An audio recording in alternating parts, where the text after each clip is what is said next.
We are now study the basic geometry figure. The first topic is point. Points. You all know point. This one is point. If you have put a pen or a pencil at a one place, it is the point. So the definition of point is the fine dot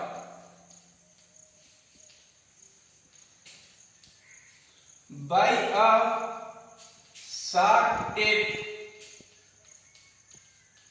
of a pencil or a pen is called point. ये क्या होता है बेटा? Point जो है एक fine dot होता है by a sharp tip of a pencil.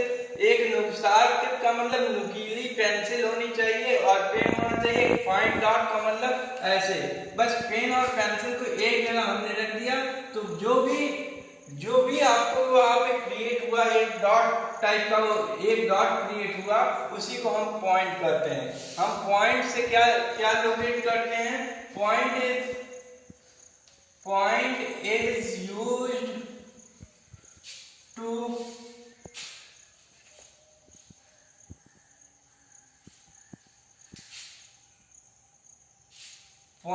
used to point का यूज क्यों करते हैं हम? Point is used for exact location.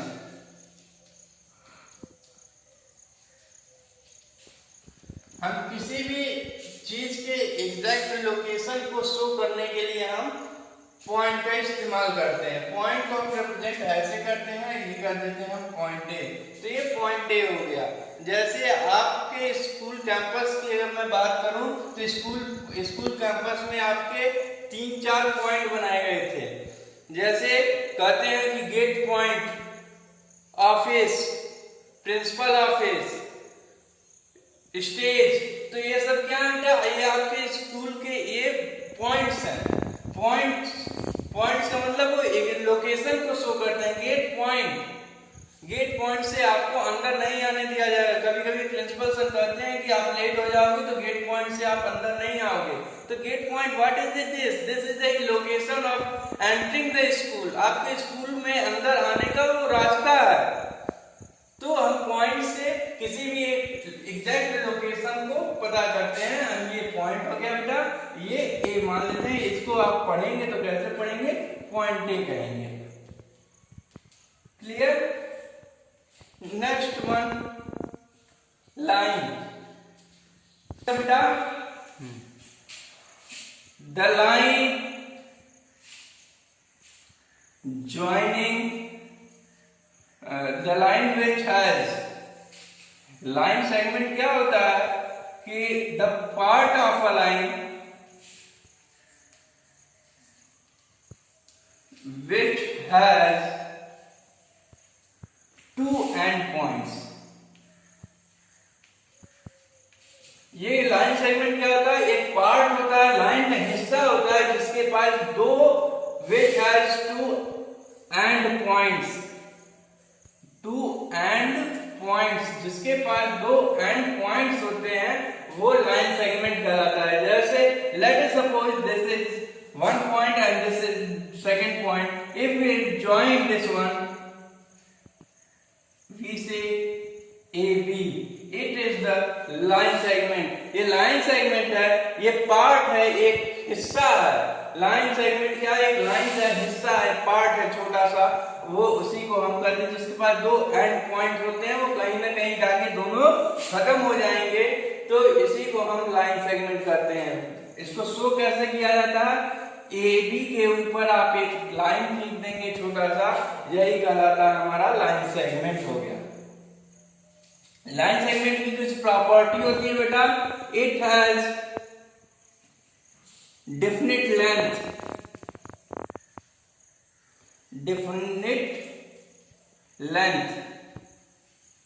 इसके पास डेफिनेट लेंथ होता है. ये लेंथ जो है ये डेफिनेट है. डेफिनेट का मतलब ये हो गया कि आप इसको मेजर कर सकते हो. एक प्रॉपर इसका लेंथ मिलेगा आपको. इसको आप मेजर कर सकते हो. जैसे 4 सेंटीमीटर, 5 सेंटीमीटर, 6 सेंटीमीटर, 8 सेंटीमीटर, कहते हैं कि मैं कहूंगा कि आप लाइन खींचो 8 सेंटीमीटर का, तो वो लाइन नहीं खींच रहे हो आप, वो लाइन सेगमेंट आप 0 से शुरू करते हो और 8 सेंटीमीटर पे जाके वहां पे एक पॉइंट यहाँ लगाते हो, 1 सेंटीमीटर पे पॉइंट लगाते हो और दोनों को मिला देते हो, तो ये सॉरी 8 सेंटीमीटर का ये कहते हो कि मैं लाइन ड्रॉ कर दिया। तो यही ये जो आप यहाँ से शुरू करते हो, यहाँ पे खत्म कर दिया, तो यहाँ से शुरू कर रहे हो, इसका एंड पॉइंट इसके बाद इधर लाइन नहीं है और 8 सेंटीमीटर के बाद इधर भी लाइन नहीं है, तो यही कहलाता है आपका लाइन सेगमेंट। ओके, लाइन क्या होता है? The line segment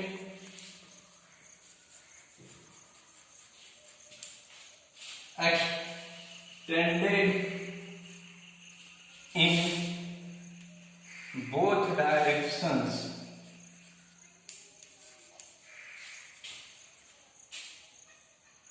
forms a line। जब हम लाइन सेगमेंट को दोनों डायरेक्शनों में फैला देते हैं, दोनों डायरेक्शनों में एक्सटेंड कर देते हैं, जैसे ए बी हमारा लाइन सेगमेंट है, इसको हम बी की साइड एरो लगा दिए और ए की साइड एरो लगा दिए, दैट मींस ये एक्सटेंड ये बढ़ रहा है, बी की साइड भी बढ़ रहा है और ए की बी साइड बढ़ रहा है, ये एरो का निशान लगा है, इसका मतलब ये कहीं रुकेगा नहीं, ये आता जाएगा। ब्लैक बोर्ड से आप बी की साइड इधर बनाए हैं, ये बी की साइड वो चलता चला जाएगा और ये ए की साइड इधर चलता चला जाएगा, कहीं रुकेगा नहीं। इसी को हम कहते हैं ये लाइन बनाता है, forms a line. It has no definite length. It has indefinite length आप कह सकते हैं इसे, indefinite। ये indefinite length का होता है, इसके आप लाइन के लेंथ को आप मेजर नहीं कर पाओगे। आप लाइन के लेंथ को आप कभी भी मेजर नहीं कर पाओगे, क्योंकि लाइन जो होता है वो कभी खत्म ही नहीं होता है। ये इसका मतलब है कि इधर चल रहा है कंटिन्यूअसली, इधर भी चल रहा है, इधर भी चल रहा है। तो आप लाइन सेगमेंट को मेजर कर सकते हो, लेकिन लाइन को आप मेजर नहीं कर सकते हैं। और इसको शो कैसे किया जाता है? अगर ए बी लिखा हुआ हो और इस पे दोनों साइड एरो का निशान बना हुआ है, ऐसे ए बी लिखा हो बेटा ऐसे और दोनों साइड एरो का निशान बना हो, ये कहलाता है हमारा लाइन कहलाता है। और लाइन सेगमेंट अगर हो तो ए बी के ऊपर बस एक डैश लगा हो, इसको हम लाइन सेगमेंट कहेंगे और ये होता है लाइन का रहेगा। Next topic is plane. Then plane जो होता है बेटा, प्लेन जो है ये होता है the perfectly flat surface.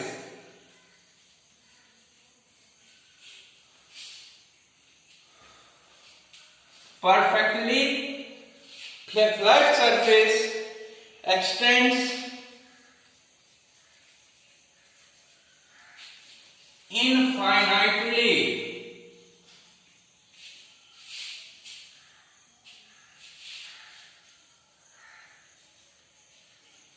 in all directions। बेटा ये इसका कोई डिफिनीशन नहीं है, एग्जैक्ट डिफिनीशन नहीं है इस प्लेन का, बस एक प्लेन को समझने के लिए ये इन्होंने एक स्टेटमेंट दिया हुआ है। The perfectly flat surface extends infinitely in all directions। एक फ्लैट सरफेस, एक परफेक्टली फ्लैट सरफेस, दैट हम इसको समझ सकते हैं कि एक इमेजिनरी सरफेस होता है, एक काल्पनिक सरफेस होता है फ्लैट एकदम, कि जो कि वो हर एक डायरेक्शन में वो फैलता है, एक्सटेंड होता है इनफाइनाइटली इन ऑल डायरेक्शन। जैसे let us suppose this is the black board, this is the perfectly flat surface. ये परफेक्टली क्या फ्लैट है। आपके टेबल जो है वो भी, अगर टेबल पे कोई भी चीज आप रखते हैं, चाहे बुक या कॉपी रखे होंगे इस समय आप अपने आगे, तो वो भी एक क्या कहलाएगा बेटा, प्लेन कहलाएगा। एक इमेजिनेशन वाली अगर हम उस पे सरफेस अगर पीछे से अगर खींचते हैं तो वो प्लेन कहलाता है बेटा हमारा। जैसे हमारा पंखा जो है, हमारे घरों में जो पंखा चल रहा है इस समय, वो किस प्लेन में है, ये बेटा वो 3D प्लेन बन जाएगा वो आपका। और ये जो आपका ब्लैक बोर्ड है ये 2D है, बस इसमें 2 डायमेंशन दिखेंगे, एक लेंथ वाला एक ब्रेथ वाला, हाइट वाला इसमें डायमेंशन ही नहीं है आपका। तो यही कहलाता है परफेक्टली फ्लैट सरफेस, जो कि इनफाइनाइटली जो होता है वो एक्सटेंड कर जाता है ऑल डायरेक्शन में, इसी को हम प्लेन कहते हैं। और प्लेन को शो कैसे किया जाता है, कोई भी हम अगर एक सरफेस ले लें, पॉइंट ए बी कहीं पे भी हो बेटा, ये ए बी सी कहीं पे भी है, तो आप ये देख रहे हो कि जो ए बी सी पॉइंट के लोकेशंस है, ये सारे लोकेशंस इस ब्लैक बोर्ड पे ही है। ब्लैक बोर्ड को अगर एक काल्पनिक एक इमेजिनेशन प्लेन मान के अगर हम ब्लैक बोर्ड को अगर इसके पीछे लगाएंगे तो ये तीनों पॉइंट उसी ब्लैक बोर्ड पे आ जाएंगे। तो यही कहलाता है बेटा, इसको हम शो कैसे करते हैं, इसको शो इस तरह कहेंगे, प्लेन एबीसी इसको कहेंगे चुपचाप से, इसको कहेंगे बेटा प्लेन एबीसी।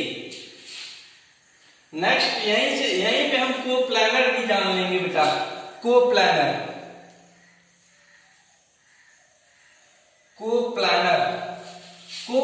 ये कहलाता है बेटा कि कोई भी लाइन सेगमेंट कोई भी लाइन या पॉइंट जब एक प्लेन में रहते हैं उसे हम कोप्लानर कहते हैं। For example let us suppose this is the black board is a plane. मान लेते हैं कि ब्लैक बोर्ड हमारा एक प्लेन है, इस प्लेन पे हमारे लाइन जो है अगर आ रहे हैं, अगर इस ब्लैक बोर्ड पे ये लाइन हमने खींच दी और ये पॉइंट्स हमने शो कर दिए बेटा, ये पॉइंट हमने ए कहा, ये बी कहा, ये हम सी कह रहे हैं, तो ये कहलाएगा बेटा हमारा कोप्लानर, मतलब कि एक प्लेन में है। अगर इसके पीछे अगर हम एक काल्पनिक अगर दीवार खड़ी करें या दीवार अगर काल्पनिक सरफेस प्लेन सरफेस को अगर खड़ा करते हैं बेटा, तो ये लाइन जो है, ये तीनों लाइन जो है आपके एक उसी सरफेस पे उस सरफेस को टच करेंगे। ये तीन जो लाइन आप ड्रॉ किए हैं बेटा, वो 3 लाइन उस सरफेस को टच करेंगे और ये तीनों पॉइंट्स भी उस सरफेस को टच करेंगे, तो इसको हम क्या कहते हैं बेटा, कोप्लानर कहते हैं। इसका डिफिनीशन एक छोटा सा बहुत प्यारा सा डिफिनीशन होता है बेटा कि पॉइंट्स और lines lie in a same plane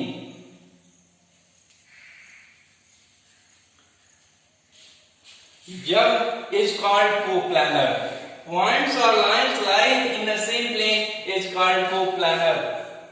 अगर एक काल्पनिक एक इमेजिनेशन वाली अगर सरफेस को हम ड्रॉ करेंगे, लाइन ए बी सी के पीछे अगर हम खड़ा करेंगे, तो ये क्या होगा कि ये तीनों के तीनों लाइन जो है उस सरफेस पे आ जाएंगे, उसे हम कहेंगे कोप्लानर। मतलब एक प्लेन में है। अगर आपका बेडरूम में आप स्टडी रूम में बैठे हुए हैं, तो स्टडी रूम में जो आपका फर्श है, वो फर्श पे अगर आप खड़े हैं और आपके दादाजी या माताजी भी उस फर्श पे खड़ी हैं, तो आप कहेंगे कि हम और दादाजी या पिताजी या माताजी हम लोग एक प्लेन में हैं। दैट मीन्स अगर हमारे नीचे से अगर हम एक सरफेस काल्पनिक सरफेस को अगर देखें, तो हमारा जो फ्लोर है, जमीन है, जो जिस कमरे का जो फ्लोर है, वो क्या कहलाएगा बेटा हमारा, कि वो एक प्लेन बन जाएगा। उस पे हम खड़े हैं, हम दोनों लोग उसी पे खड़े हैं, तो एक काल्पनिक सरफेस हो जाता है, फ्लैट सरफेस।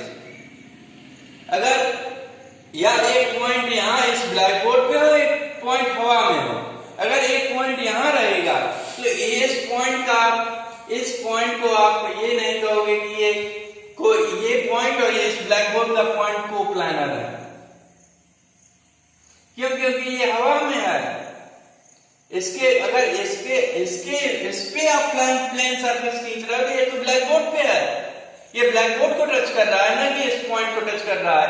ये दोनों पॉइंट जो है ये कोप्लानर नहीं हो सकते हैं जब तक कि ये पॉइंट जो है, एक पॉइंट अगर ये है, एक पॉइंट यहाँ पे, एक पॉइंट यहाँ पे है, तब ये आप कहोगे कि ये दोनों कोप्लानर। अगर ये यहाँ पे रहेगा तब ये नहीं कहोगे कि ये दोनों प्लेन जो है इस पे आप काल्पनिक अगर सरफेस खींचते हैं तो एक के पीछे तो चला जाएगा और इसके पीछे नहीं आएगा।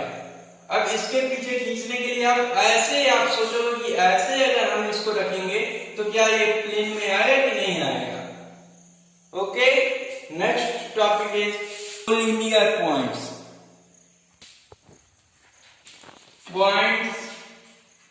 that lie on a same line is called collinear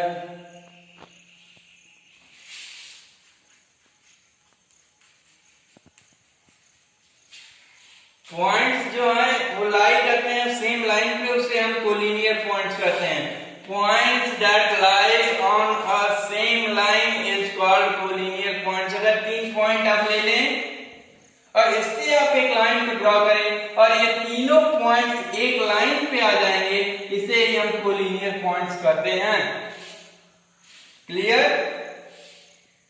next topic is collinear points, the points that lies on the same line. जब कोई भी पॉइंट, अगर 2 पॉइंट हो, 3 पॉइंट हो, अगर 3 पॉइंट से अगर हम एक लाइन ड्रॉ करें और तीनों पॉइंट्स उस लाइन पे कंटेन कर जाएं, उस लाइन पे आ जाएं, उसे हम कोलिनियर पॉइंट्स कहेंगे।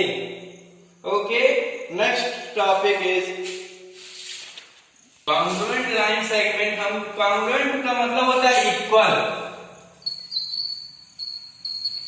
कॉन्ग्रुएंट का मतलब होता है इक्वल लाइन सेगमेंट। अभी आप पढ़ के आए, इसका मतलब ये हो गया कि इक्वल लाइन सेगमेंट को हम क्या कहेंगे? कॉन्ग्रुएंट कहेंगे। दैट मींस कि इसका the line segment are congruent. क्या कहेंगे बेटा? लाइन सेगमेंट को हम कॉन्ग्रुएंट कब कहेंगे? इक्वल कब कहेंगे किसी भी चीज को? जब लाइन सेगमेंट का लेंथ जो है दूसरे लाइन सेगमेंट के इक्वल होगा, तब हम कहेंगे कि ये क्या बेटा? कॉन्ग्रुएंट लाइन सेगमेंट है।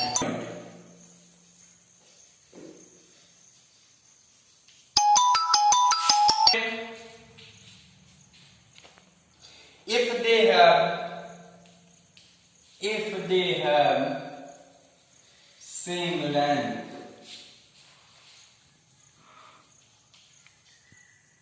लाइन सेगमेंट कॉन्ग्रुएंट कब होंगे बेटा?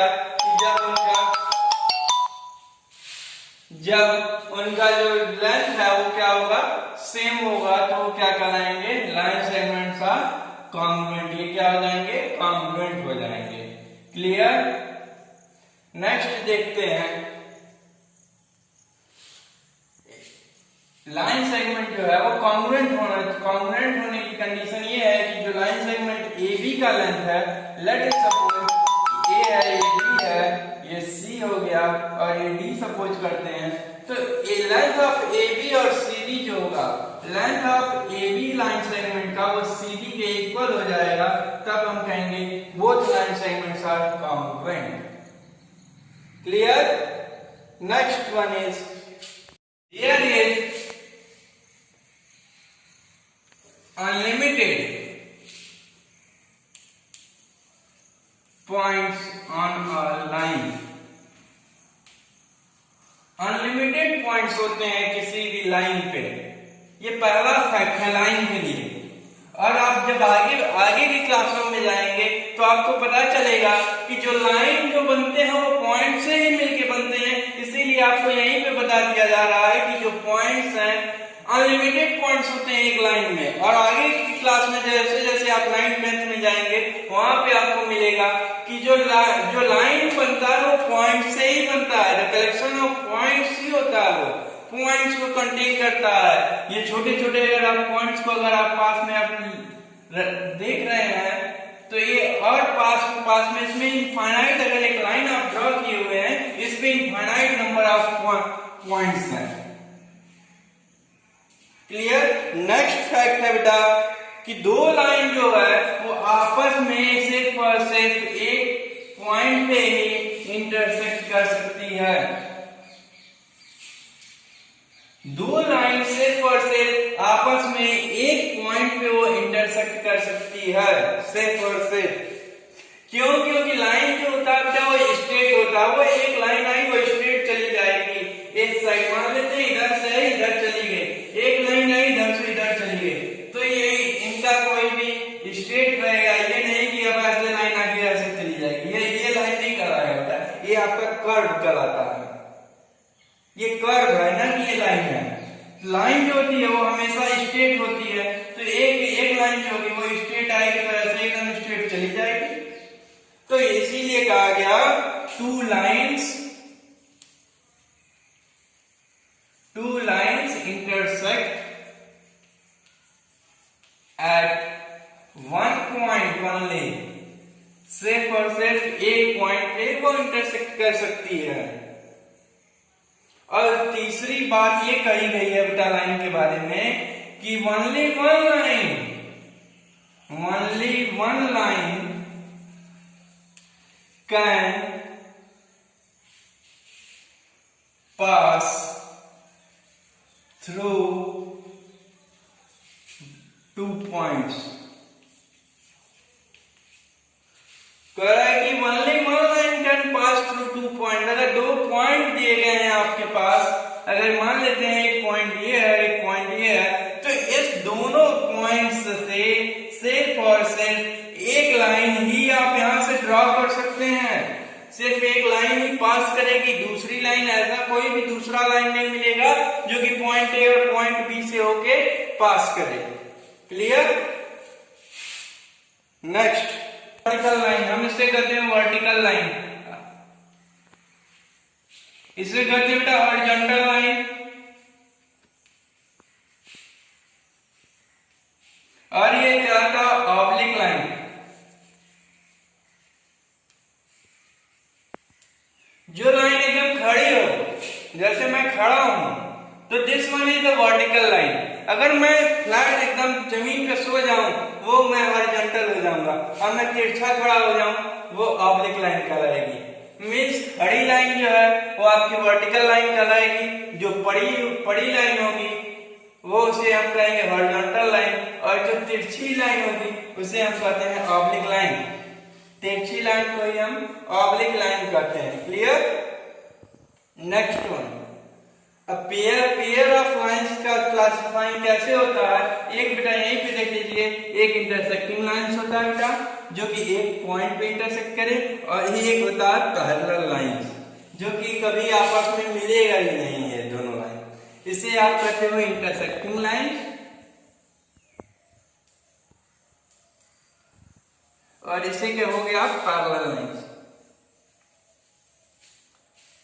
ये इंटरसेक्टिंग लाइंस हो गया, ये पैरेलल लाइन हो गया। पैरेलल लाइन की खूबी ये होती है बेटा कि ये कहीं पे भी मिलेंगे ही नहीं आपस में। जैसे इंटरसेक्टिंग लाइंस है, एक पॉइंट पे सिर्फ और सिर्फ एक पॉइंट पे मिलेगा, उसी को हम कहते हैं इंटरसेक्टिंग लाइंस। और ये इसमें पैरेलल लाइंस तो कहीं मिलेगा ही नहीं। पैरेलल लाइंस की ये खूबी होती है बेटा कि ये कभी आपस में कभी मिलते नहीं है। इनको डिनोट कैसे करते हैं, मान लेते हैं ये ए बी है और ये सी डी है, ए बी है और ये सी डी है, तो ये ए बी हो गया, ये सी डी हो गया। तो इसको हम डिनोट कैसे करते हैं, ए बी पैरेलल। पैरेलल का सिंबल बनाते हैं बेटा। ये सिंबल जो है कुछ 11 टाइप का होता है। जैसे आप 11 लिख देते हो नंबर में ऐसे, यही कहलाता है बेटा ये पैरेलल का ये सिंबल होता है। पैरेलल का ये सिंबल है, parallel to CD, A B parallel to CD आपका हो गया। और कुछ एग्जांपल्स हैं पैरेलल लाइंस के, जैसे आप रेलवे ट्रैक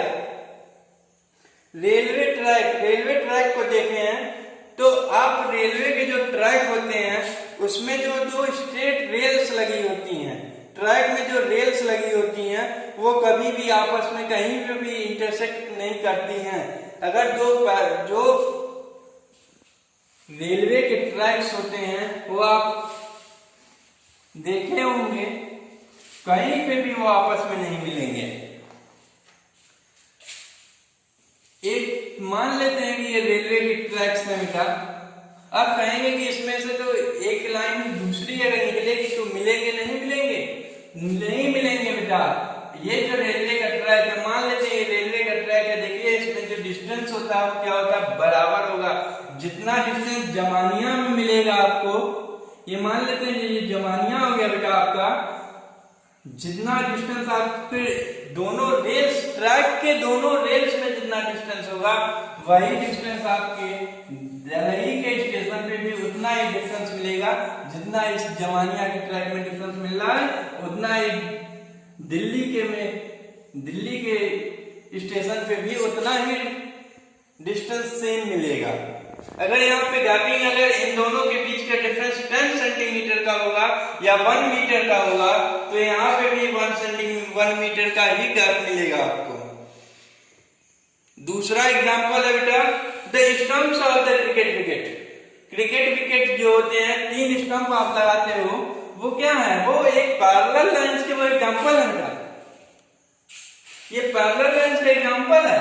ये स्टंप लगा दिया हमने, स्टंप जब आप लगाते हैं तो ये हमने लगा दिया, तो देखिए जो गैपिंग बनाते हैं ऐसा नहीं करते कि एक स्टंप यहाँ लगाते हैं, एक स्टंप यहाँ, एक स्टंप यहाँ, नहीं। जब 3 स्टंप्स लगाते हैं तो कुछ इसी प्रकार से लगाते हैं आप कि उनमें जो गैपिंग होती है वो क्या होती है, सेम होती है। तीसरा एग्जांपल है पैरेलल लाइंस का। आप अपने सामने बुक को देख रहे हैं, बुक का भी एग्जांपल आप ले सकते हैं। बुक जो है इसका जो ये वाला साइड है और ये वाला साइड है, ये दोनों क्या है, ये दोनों पैरेलल हैं, ये कहीं पे भी आपस में नहीं मिलेंगे। उसी तरह ये भी है, ये वाला एज और ये वाला एज भी पैरेलल है, ये दोनों आपस में कहीं नहीं मिलेंगे। ये ब्लैक बोर्ड का भी आप एग्जांपल ले सकते हैं। ब्लैक बोर्ड का ये एज और ये नीचे वाला एज जो है ये पैरेलल है, आपस में कहीं नहीं मिलेंगे। उसी तरह आप इसको भी ले सकते हैं, ये वाला एज और ये वाला एज दोनों क्या है, पैरेलल है, ये दोनों कभी भी आपस में नहीं मिलेंगे। नेक्स्ट बेटा एक्सेलरेटर। एक्सेलरेटर का जो हैंड रेल होता है वो भी क्या होता है, पैरेलल होता है। एक्सेलरेटर जब जाते हैं हम, जब स्टेशन वगैरह पर लगे होते हैं, वो सीढ़ी अपने से वो सीढ़ी जैसा वो चलता रहता है, हम उस पे हाथ पकड़ के चुपचाप खड़े हो जाएंगे तो दूसरा एकदम पैरेलल होते हैं, दोनों मिलते हैं, उसे हम कहते हैं पैरेलल लाइंस। और पैरेलल लाइंस का मैंने आपको बताया था, distance between 2 parallel lines is always same. जितना जमानिया का रेल में डिफरेंस होगा उतना दिल्ली में भी होगा, उतना ही डिफरेंस कलकत्ता में भी होगा, उतना डिफरेंस आप चेन्नई भी चले जाएंगे तब भी उतना ही डिफरेंस मिलेगा। Okay, clear. ABC आपको इसमें बताना है, identify the following in diagram. Diagram को देखते हुए आपको आइडेंटिफाई करना है 3 पॉइंट्स। 3 पॉइंट्स कौन कौन से हैं, देखिए एक पॉइंट ये है, एक पॉइंट ये है, एक पॉइंट ये है। तो ए का आंसर क्या हो जाएगा बेटा, पॉइंट ABC, ये आपके 3 पॉइंट्स है, ऐसे हो गया। दूसरा 2 लाइन्स, आपको 2 लाइन बताना है। आप यहाँ पे आपको 3 लाइन दिख रही है, आप 2 लाइन किसी को भी बता दो, लेकिन सिंबल होना चाहिए उसको बेटा। ये हो गया AB लाइन कर दीजिए इसको, तो सिंबल बनाइए लाइन का। AC का ये AC कर दीजिए, 2 लाइन के लिए करा था, 2 लाइन ये हो गया। तीसरा बेटा प्लेन बनाना है, तो ये देखिए ब्लैक बोर्ड पे ही बना हुआ है, ये फिगर आपके बुक में ही बना हुआ है। दैट मींस ABC जो है वो तीनों लाइन पे, तीनों पॉइंट्स एक प्लेन पे कंटेन कर रहे हैं, तो आप इसको कह देंगे plane ABC, plane ABC। Next देख लीजिए बेटा, कह रहा है 3 रेज बताना है। सॉरी, रेज मेरा छूट गया आपको बताने के लिए। तो रेज क्या होता है बेटा, रेज देख लीजिए यहाँ पे। रेज जो होता है, रेज को आप लाइन सेगमेंट को किसी भी एक डायरेक्शन में आप एक्सटेंड कर देंगे, वो रेज बनाएगा। अगर ए बी लाइन सेगमेंट है, आपको इसको एक किसी भी एक डायरेक्शन में एक्सटेंड कर देंगे, ये रेज का फॉर्मेशन करता है। और रेज को हम क्या करते हैं, ए बी पे कुछ इस प्रकार से लगा देते हैं, ये रेज बन जाता है। दैट मीन्स कि ये एक डायरेक्शन में एक्सटेंड हो रहा है, इसके पास लेंथ है, इसके पास लेंथ नहीं है, लेंथ है लेकिन डिफिनिट लेंथ नहीं रहेगी इसके पास। D1 का 3 रेज आपको बताना था, तो 3 रेज आप बता दीजिए कि AB एक रे है, AC एक रे है और एक रे BC है। AC एक रे है, A से शुरू होगा, C से ये आगे की तरफ चला जाएगा, A से शुरू होगा B की तरफ चला जाएगा और B से शुरू होगा C की तरफ चला जाएगा। ये हमारे रेज हैं। क्लियर बेटा? नेक्स्ट देख लीजिए, 3 लाइन सेगमेंट। 3 लाइन सेगमेंट की बात कर रहा है। 3 लाइन सेगमेंट आपके पास कौन कौन से हैं बेटा? AB एक लाइन सेगमेंट बन रहा है, AB हो गया, BC लाइन सेगमेंट बना रहा है और CA लाइन सेगमेंट बना रहा है। ये लाइन सेगमेंट है। यहाँ से लेके यहाँ तक का जो ये पॉइंट्स थे ना बेटा आपके, तो ये पॉइंट्स जो हैं AC के डिस्टेंस को आप मेजर कर सकते हो, AB के डिस्टेंस को मेजर कर सकते हो और BC के डिस्टेंस को आप मेजर कर सकते हो। इसलिए ये क्या है बेटा, हमारे लाइन सेगमेंट हैं। नेक्स्ट देखते हैं बेटा, are the points ABC are A, B and C coplanar? क्या ABC लाइन सेगमेंट जो है, लाइन पॉइंट्स जो हैं, ये हमारे कोप्लानर हैं? यस, कोप्लानर है, एक प्लेन में है। मैं अभी आपको बताया कि ये जो है एक ब्लैक बोर्ड पे है, तो ये क्या है, ये कोप्लानर है। यस, आप आंसर में क्या लिखेंगे बेटा? Yes, they are coplanar. Yes, they are coplanar. जी क्वेश्चन है, are points ABC are collinear? क्या ये कोलिनियर है? कोलिनियर की कंडीशन का उपयोग करेंगे बेटा। कोलिनियर क्या कहलाता है? कोलिनियर दैट मीन्स कि एक लाइन ड्रॉ करें तो वो तीनों के तीनों पॉइंट्स एक लाइन पे कंटेन करें, उसे हम कोलिनियर कहते हैं। लेकिन इसमें देखिए, आप अगर एक लाइन ड्रॉ करेंगे तो 2 ही पॉइंट आएंगे कहीं से भी, ये कोई ना कोई एक पॉइंट छूट जाएगा, इसलिए लिख देंगे no, they are not collinear. वो क्या है? नो, आंसर में हो जाएगा NO, नो। ओके, सेकेंड, उसके बाद जो भी क्वेश्चन है बेटा सब इसी तरह के हैं। इस